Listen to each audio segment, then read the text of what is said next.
This is my WWE Royal Rumble 2011 pay-per-view review. The pay-per-view just went off there, and I gotta say this was a very disappointing Royal Rumble pay-per-view. I was expecting a whole lot more from it.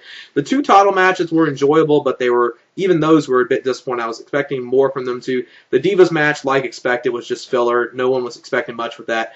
Then the Royal Rumble match itself, I gotta say, for the first half of the Royal Rumble match, probably up until maybe enters 23, 24, it was going on to be a great Royal Rumble match, and I was really enjoying it. But then it started getting way too comical. You had Hornswoggle come in there. He stayed in there too long.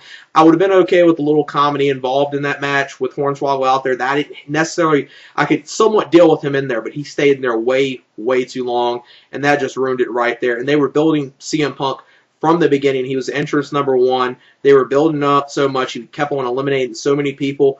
And then he just gets eliminated out of nowhere, and that was not a good move for WWE right there. He should have, the way they were building him up looked like he should have been one of the last, 4 or 5 people within this match, and that was not a good move right there. Then after that, like I said, Hornswoggle got it real comical, and not only that, the winner of the Royal Rumble match. Now, I'm not the hugest fan of him, which is Alberto Del Rio. Alberto Del Rio won the Royal Rumble match. I know some people are fans of Alberto Del Rio, and they do like him. But I think a lot of you that are even fans with him got to admit this is really WWE completely shoving him down our throats. This guy has only been in WWE probably, since August or September. And he's only been here about 4 months, and he's already won the Royal Rumble match. That is pushing him way too quick. I like seeing new stars pushed, but this is pushing him way, way too quick, and it's not a good move for WWE because after, right here with the Royal Rumble, are they going to have him actually win the title at WrestleMania? And then after that, the way they've been booking him so strong, after this year, where is he going to be at next year? He's probably going to be nothing more than a mid-carder or completely forgotten, I would say. Even though his character and his gimmick is fine, and I do somewhat enjoy that, this is pushing a star way too quick, and I just did not like that, especially the way they ended it. He won the Rumble. You still had on the floor Santino Marella came in there, and then you end it where it almost looked like Santino Marella, a comedy joke jobber, came really close, or making it look really close that he was going to win the Royal Rumble. Then Alberto Del Rio eliminated him. That was not a good way to end your show right there with Alberto Del Rio winning it and having too much comedy. The first half of it was pretty entertaining, and it was good seeing Booker T come back. It was entertaining to see Nash come back. Them two got probably the biggest pops of the night. Crowd was really hot for Diesel, but just did not like the outcome of the Royal Rumble. I'm not a fan of Alberto Del Rio, and this is really shoving him down our throats way too quick for WWE. Now let me get into my review right here. I probably ran on there a little long. Now let me get into the actual review. First matchup was Edge versus Dolph Ziggler for the World Heavyweight Championship. This was a pretty entertaining match. Started off a little slow, then got some good back and forth action. Now, within this, at the last minute, I guess going on SmackDown, this match got ruled that if Edge uses a spear in this match, and he gets disqualified and loses the title to Dolph Ziggler.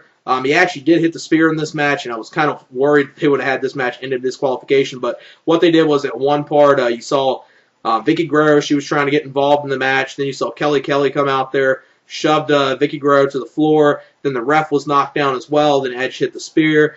Then Ziggler went for his finisher. Then Edge ends up picking the win after using Christian's own finisher. So it's kind of interesting to see that. I wonder if they're foreshadowing anything there in the future with Christian and Edge in the future. I think that's something a lot of fans would want to see. And that would have been, and unfortunately, Christian didn't come back later on in the evening, but it's kind of cool seeing him do that at the end since he couldn't obviously use the spear, and it wins the match right there. Then they showed the replays, and they went forever playing this, so I was kind of worried that they were going to overturn the match and then have Edge lose the championship via disqualification. Thankfully, they didn't do that. They'll probably, continue this thing with Dolph Ziggler and Edge on SmackDown since the way, Edge wasn't supposed to use the spear and he actually used it in this match, so they'll obviously continue that.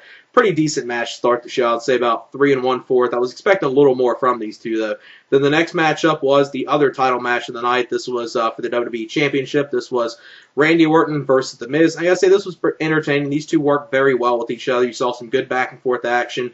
Saw some slow parts in the match where Orton was, working over The Miz in this match.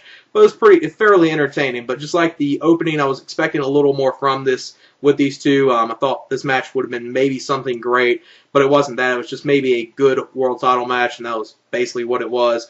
And Miz wins the match after CM Punk comes in here, hits the GTS on Randy Orton. So it looks like we're going to get Randy Orton versus CM Punk at WrestleMania. They did something later on in the evening with Miz and Cena. So it looks like we're going to get Miz and Cena and Orton and Punk at WrestleMania. Miz retains the championship this way in about another, about 3-1 for 3-star match for the WWE Championship. The next matchup originally was going to be a handicap match for the Divas Championship with McCool versus Natalya. Then it turned into a fatal 4-way with Eve being in there. Not much to say here. Just a typical Divas match. Eve wins the championship after hitting the moonsault in this match, and I would say about a 1.5-star match. It was somewhat watchable, but pretty much your typical Divas match. Then came the main event, which was the Royal Rumble match, this year being a 40-man over-the-top battle royal. And the way this started, you saw Daniel Bryan and CM Punk. They were the first two. CM Punk number 1, Daniel Bryan number 2. Then you saw some other people get in there. Then you saw William Regal get in there, and that was really cool to seeing CM Punk, Daniel Bryan, and William Regal work with each other in there. DiBiase came in there, did some decent stuff. And then, CM Punk, later on, you saw a lot of the members of the Nexus come in there.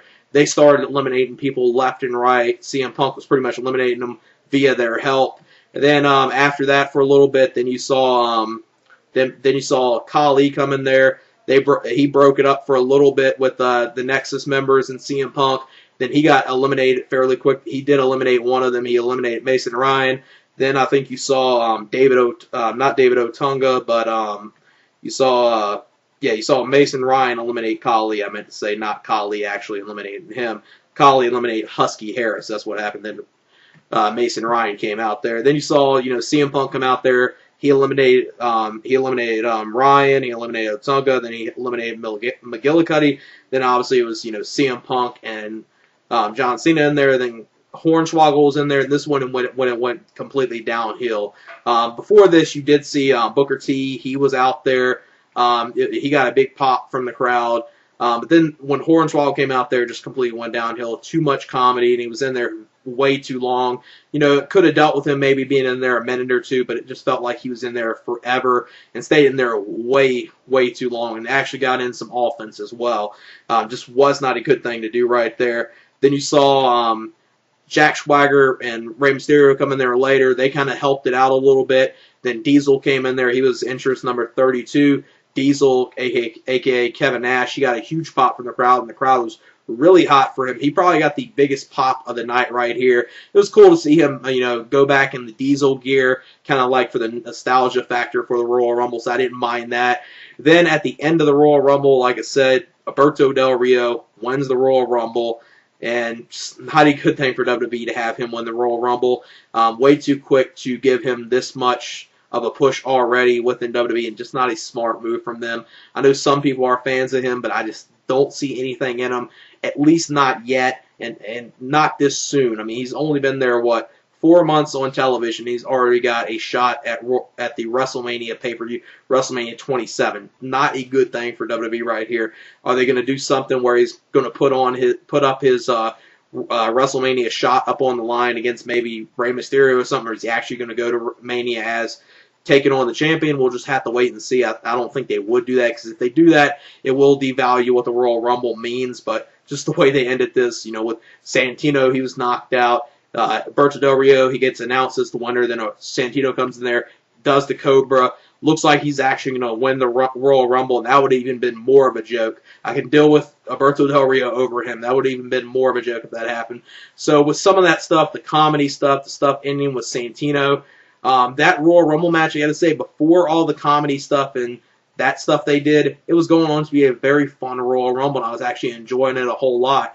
It's going to be, before all that stuff, before the Hornswoggle stuff, it was actually going to be one of my favorite Royal Rumbles in a little while, because I was enjoying it that much. Then it brought it down. So since the stuff I enjoyed at the beginning of it, and there were a lot of good stuff there, and then after they calmed down with the comedy stuff, Swagger and Mysterio did some decent stuff, and they kind of brought it up a little bit, but just that stuff, it just hurt the match for me. So I would at least give the Royal Rumble match itself 3 stars, but it wasn't that good of a Royal Rumble. Probably one of the weakest Royal Rumble matches I've seen in a little while. Especially, come number 40, Kane got number 40, and I forgot all about him being in the Royal Rumble. I forgot. I was like, is Triple H return, is Taker return, or is maybe Christian return or something. But that didn't happen, so I can't really fault WWE on that, because guys like, Undertaker, Triple H, Evan Bourne, and Christian, they were not advertised. They were just rumored to be there. Just like, even though it was confirmed that, Booker T and Kevin Nash was going to be there